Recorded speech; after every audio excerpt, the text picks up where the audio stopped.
ایک عورت نے 3 پیر صاحب کی دعوت کر دی، 3 پیروں کی۔ اب کھچڑی پکائی، پیٹ خراب تھا کیا تھا اللہ جانے، تو بیچ میں گھی ڈال دیا، کھچڑی گرم، گھی پگھل گیا۔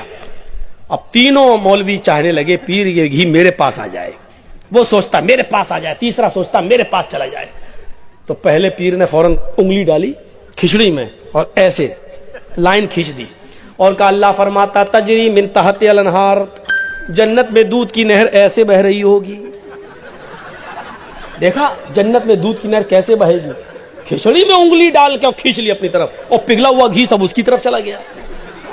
دوسرا کہتا نہیں جنت میں ادھر تو شہد کی نہر بہ رہی ہوگی، دودھ کی نہر ادھر بہ رہی ہوگی۔ اس نے 2 انگلی ڈالی اور کہا کہ تجریان من تحت الانہار، دودھ کی اور شہد کی نہر ادھر بہ رہی ہوگی۔ اس نے 2 انگلی ڈال کے اپنی طرف کھینچ لیا۔ اب تیسرا دل میں سوچتا کمینے مجھے کیوں مار رہے ہو؟ تو اس نے کہا، تیسرے نے بڑا اچھا فارمولہ نکالا۔ تیسرے نے کہا بھائی تم ڈائریکٹ جنت و جہنم تک پہنچ گئے، جنت و جہنم سے پہلے قیامت آئے گی، اور جب قیامت آئے گی تو زمین میں زلزلہ پیدا ہوگا۔ آپ کو معلوم ہے زمین میں زلزلہ کیسے آئے گا؟ اس نے پوری پلیٹ اٹھائی اور کہا اذا زلزلت الارض زلزالها۔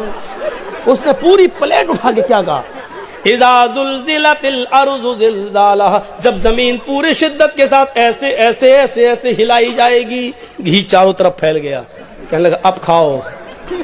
اکیلے لے آ رہے تھے دودھ کی نہر اور شہد کی نہر، تو وہ مولوی کیا جو ہار جائے۔ آپ نے